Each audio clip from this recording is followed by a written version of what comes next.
ಅಮ್ಮನ ಕೈರುಚಿ ಈಗ ಇನ್ನಷ್ಟು ಆರೋಗ್ಯದೊಂದಿಗೆ ಶುದ್ಧ, ಪೌಷ್ಟಿಕ ಮತ್ತು ನೈಸರ್ಗಿಕ ಧಾನ್ಯಗಳಿಂದ ತಯಾರಾದ ಹಸ್ತಾ ಫುಡ್ಸ್. ಪ್ರತಿ ಊಟದಲ್ಲೂ ಆರೋಗ್ಯ, ಪ್ರತಿ ತುತ್ತಿನಲ್ಲೂ ಸಂತೋಷ. ಇಡೀ ಕುಟುಂಬದ ನಗು ನಮ್ಮ ಹೆಮ್ಮೆ. ಹಸ್ತಾ ಫುಡ್ಸ್, ಆರೋಗ್ಯದ ರುಚಿ, ನಿಮ್ಮ ಮನೆಯ ನಂಬಿಕೆ. ದಾಂಡೇಲಿ ಹಳಿಯಾಳ ರಾಜ್ಯ ಹೆದ್ದಾರಿಯ ಅಜಗಾಂವ್ ಹತ್ತಿರ ಕೆಸರಿನಲ್ಲಿ ಸಿಲುಕಿದ ಕಟ್ಟಿಗೆ ಲಾರಿ. 2 ಗಂಟೆ ಟ್ರಾಫಿಕ್ ಜಾಮ್, 3 ಕಿಲೋಮೀಟರ್ ವರೆಗೆ ವಾಹನಗಳ ಸಾಲು.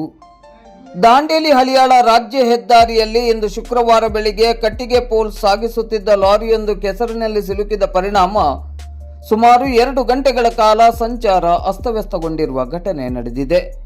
ಹಳಿಯಾಳ ತಾಲೂಕಿನ ಅಜಗಾಂವ್ ಗ್ರಾಮದ ಹತ್ತಿರ ಇಂದು ಶುಕ್ರವಾರ ಬೆಳಿಗ್ಗೆ 8 ಗಂಟೆ ಸುಮಾರಿಗೆ ಈ ಘಟನೆ ನಡೆದಿದೆ. ಮಂಗಳೂರಿನಿಂದ ದಾಂಡೇಲಿಯ ಕಾಗದ ಕಾರ್ಖಾನೆಗೆ ಕಟ್ಟಿಗೆ ಪೋಲ್ಸ್ಗಳನ್ನು ಸಾಗಿಸಿಕೊಂಡು ಬರುತ್ತಿದ್ದ ಲಾರಿಯು ಎದುರಿನಿಂದ ಬರುತ್ತಿದ್ದ ವಾಹನಕ್ಕೆ ಜಾಗ ನೀಡಲು ರಸ್ತೆ ಬದಿಗೆ ಇಳಿಸಿದಾಗ ರಸ್ತೆ ಪಕ್ಕದ ಕೆಸರಿನಲ್ಲಿ ಒಂದು ಬದಿಯ ಚಕ್ರಗಳು ಆಳಕ್ಕೆ ಹೋದವು. ಇದರಿಂದ ಲಾರಿ ರಸ್ತೆಯ ಮಧ್ಯಭಾಗದಲ್ಲೇ ಅಡ್ಡಲಾಗಿ ಸಿಲುಕಿ ಮುಂದಕ್ಕೆ ಚಲಿಸಲು ಸಾಧ್ಯವಾಗಲಿಲ್ಲ. ಲಾರಿ ಸಿಲುಕಿದ ಪರಿಣಾಮ ದಾಂಡೇಲಿ ಹಳಿಯಾಳ ರಸ್ತೆಯ ಎರಡೂ ಬದಿಗಳಲ್ಲಿ ಸುಮಾರು 2 ರಿಂದ 3 ಕಿಲೋಮೀಟರ್ ವರೆಗೆ ವಾಹನಗಳ ಉದ್ದನೆಯ ಸಾಲು ನಿರ್ಮಾಣವಾಯಿತು. ಕೆಲಸಕ್ಕೆ ತೆರಳುತ್ತಿದ್ದ ನೌಕರರು ಹಾಗೂ ಶಾಲಾ ಕಾಲೇಜು ವಿದ್ಯಾರ್ಥಿಗಳು, ಆಂಬ್ಯುಲೆನ್ಸ್ ಸೇರಿದಂತೆ ಇತರ ಪ್ರಯಾಣಿಕರು ಪರದಾಡಬೇಕಾಯಿತು.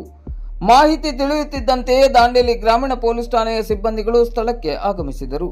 ಕ್ರೇನ್ ಸಹಾಯದಿಂದ ಸುಮಾರು 1 ಗಂಟೆಗಳ ಕಾಲ ಶ್ರಮಿಸಿ ಕೆಸರಿನಲ್ಲಿ ಸಿಲುಕಿದ್ದ ಲಾರಿಯನ್ನು ಹೊರತೆಗೆದು ರಸ್ತೆಯಿಂದ ತೆರವುಗೊಳಿಸಿದರು.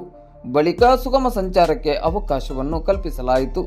ಪೊಲೀಸರ ತ್ವರಿತ ಕಾರ್ಯಾಚರಣೆಯಿಂದ ಇಂದು ಶುಕ್ರವಾರ 10 ಗಂಟೆಯ ವೇಳೆಗೆ ಸಂಚಾರ ಸಹಜ ಸ್ಥಿತಿಗೆ ಮರಳಿದೆ ಎಂದು ಮಾಧ್ಯಮಕ್ಕೆ ಮಾಹಿತಿ ಲಭ್ಯವಾಗಿದೆ.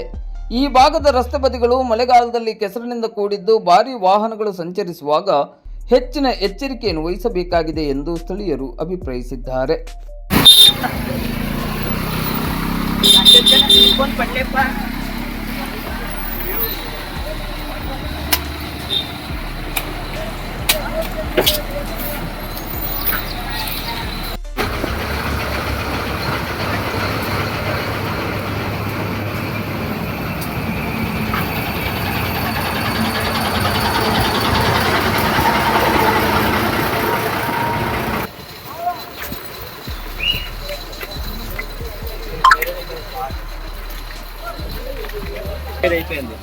లోపల దిగిపోయింది.